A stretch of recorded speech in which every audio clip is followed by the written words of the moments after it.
C'est un simple avertissement pour le Paris Saint-Germain, 32-16, pour participer avec nous. Jérôme. Avertissement, je ne sais pas si c'est le bon terme. En tout cas, c'est une claque reçue parce que c'était un match de gala. On en a parlé hier après le match, avant le match. Avant le match, on disait que en termes, le résultat et le scénario, c'est deux choses complètement différentes sur cette rencontre parce que c'était pas un drame de perdre, que ce soit pour le Bayern ou pour le Paris Saint-Germain. À l'arrivée, c'est tombé sur le PSG, la défaite. Après, il y a une façon de l'analyser et de regarder qu'aujourd'hui, on n'est que le 4 novembre en effet, et là je vais dans le sens de Luis Enrique. Les équipes qui sont en pleine bourre à cette période-là de l'année, c'est rarement les mêmes qui seront en pleine bourre au mois de mars, avril, mai. C'est là où ça se gagne, ça on est d'accord avec lui.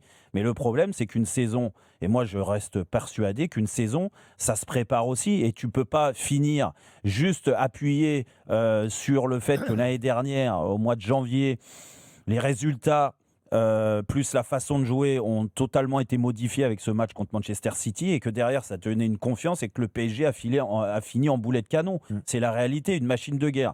Mais c'est pas parce que tu l'as fait comme ça l'année dernière que ça va se refaire tous les ans. Et en plus de ça, là, ceux qui ont la mémoire courte, et je parle aussi de la part des dirigeants parisiens ou des joueurs ou de l'encadrement, il y a une ambiance autour du Paris Saint-Germain aujourd'hui où on minimise un peu trop, si tu veux, les blessures, la nonchalance sur certains matchs de certains. On va reparler tout à l'heure de ça.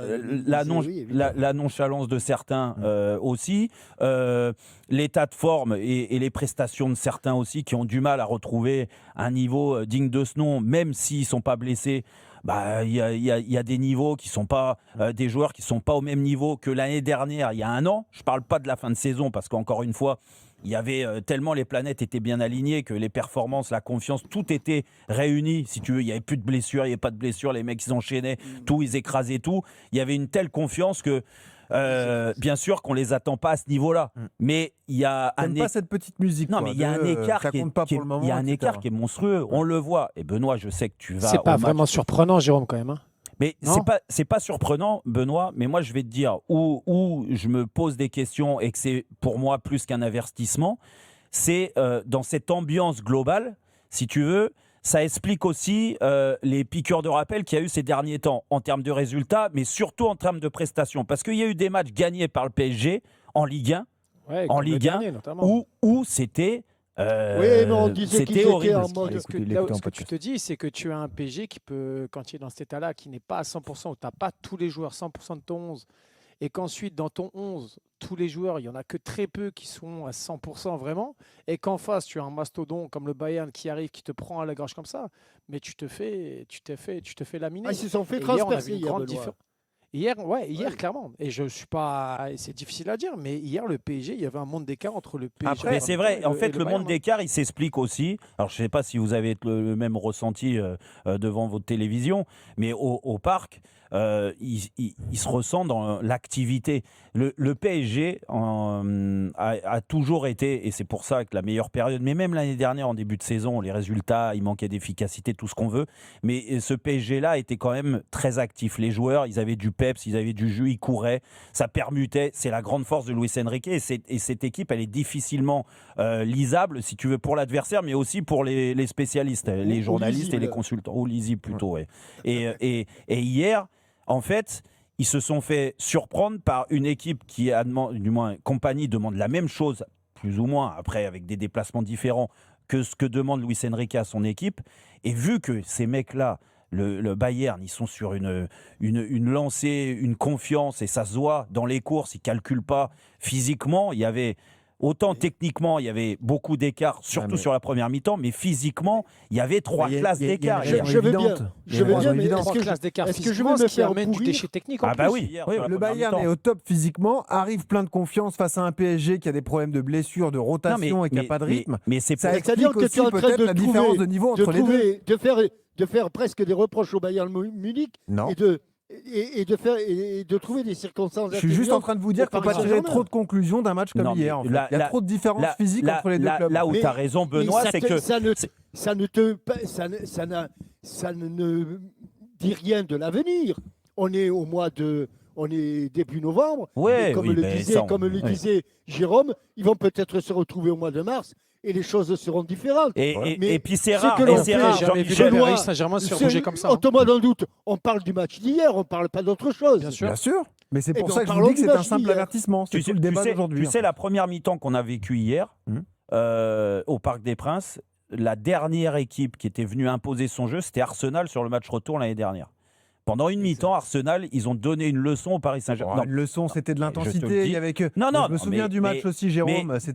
Ils avaient un score à remonter. Mais sans un grand Donnarumma l'année dernière, je pense que le PSG se met en grande difficulté. Sur des coups de arrêté et des touches longues, souviens-toi. Je te dis juste que dans le jeu, mais bien sûr, dans le jeu, la première mi-temps, le PSG n'arrivait pas à ressortir. Et c'est ce qui s'est passé hier. Parce que sur la première mi-temps, quand tu regardes les fameuses personnes qui regardent que les datas, les stats, le PSG a eu la possession de la balle. Donc si tu regardes, expecting goal hier, expecting goal. Le Paris Saint-Germain est devant. Le PSG est peut-être devant par rapport à la deuxième mi-temps, pas sur la première mi-temps, mais par contre sur la possession de la balle, même en première mi-temps, t'imagines que le PSG, ils ont eu plus le ballon que le Bayern. Alors que la possession parisienne, contrairement à d'habitude au Parc des Princes, elle se passe dans la moitié de terrain adverse d'habitude. Là, elle était dans leurs 30 mètres. Ils n'arrivaient pas à ressortir. Et pourquoi, Jérôme ? Et pourquoi ? Et là, tu as vu comment tu prends les buts, Jérôme ? Mais c'est pour ça. Mais les buts, tu les prends d'une passe de Pacho qui sont dans les principes de jeu de Luis Enrique où tu as Nuno Mendes qui rentre intérieur. Tu te fais contrer là-dessus et après sur un missile de Nuno Mendes sur Marquinhos. C'est vrai. Là, la formation, ça vient de partout. Mais tu le prends quand tu es en possession du ballon et c'est très rare quand le PSG prend des buts comme ça. Mais en plus, il y avait quelque chose du haut de la tribune et c'est vrai qu'à la télé, tu le vois pas. Mais les déplacements et l'activité des milieux de terrain parisiens, d'habitude, c'est ce qui fait la force. Tu vois, les décrochages de Dembélé, Vitinha. Alors, Vitinha, c'était le seul qui était très actif. Mais Ruiz, il se traînait. Zahir Emery, il était caché derrière Ruiz parce que surtout, il voulait pas le ballon.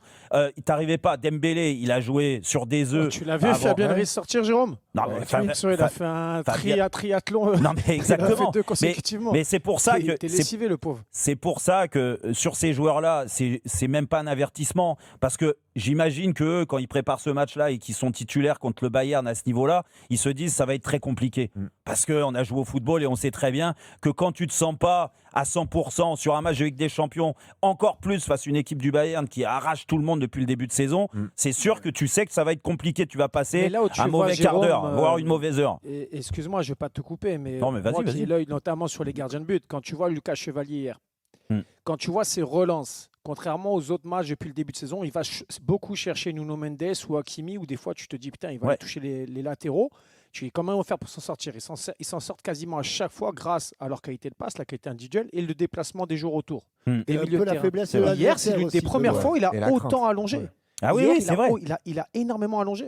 Mais il allongeait ou sinon tu sais, les mecs décrochaient quasiment au poteau de corner pour recevoir des ballons. Mais comment tu veux jouer quand tu es enfermé comme ça ? Mais tu sais pourquoi ? Benoît, quand tu prends les 2 premiers buts comme tu les as pris, Jürgen Klopp, après tu n'as pas envie de relancer court, me semble-t-il.